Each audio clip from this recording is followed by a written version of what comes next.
Pengacara kondang Hotman Paris Hutapea kembali turun tangan melalui tim Hotman 911 untuk mengawal kasus kemanusiaan. Kali ini, ia menyatakan siap mendampingi seorang wanita yang diduga menjadi korban penyekapan dan penyiksaan sadis oleh oknum aparat.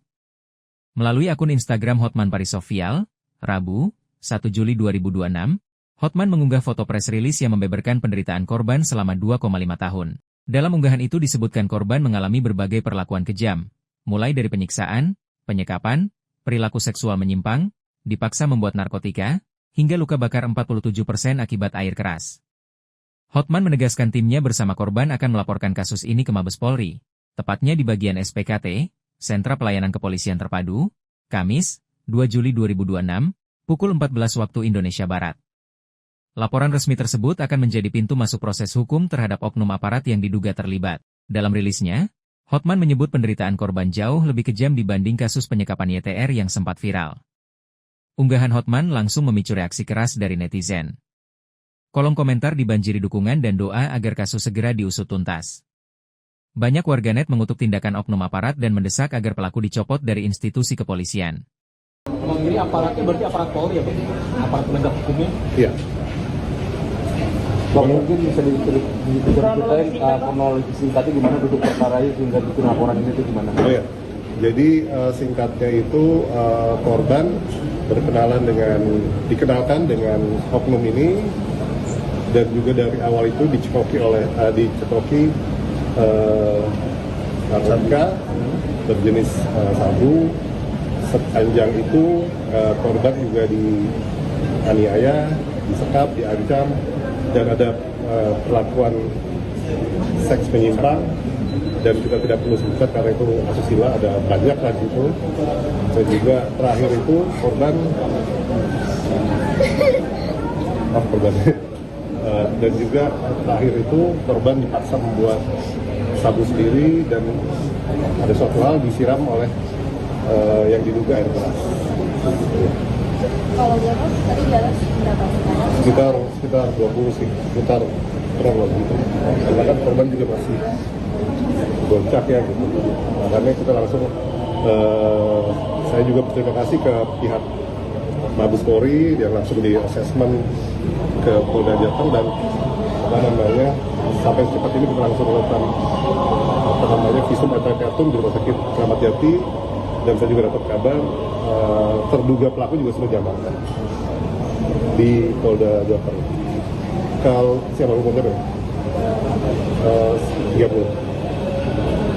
Bang, kalau boleh tahu ini kejadiannya kapan dan prosesnya ini apa Bang? Dan sebelumnya kalau udah sempat ada upaya laporan mungkin dari tingkat Polda Jateng dulu itu baru akhirnya sampai ke Enggak, jadi memang kejadian itu dimulai dari tahun 2023.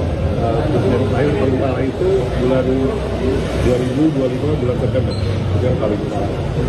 Dan korban dibawa ke rumah sakit, tapi memang si terduga pelaku ini memang tidak bertanggung jawab tinggal di kotanya di kota apa? Di daerah Jawa Tengah. Saya belum bisa jemput dia, pihak polisian aja yang memastikan lagi. Lalu sempat melapor lagi? Oh belum.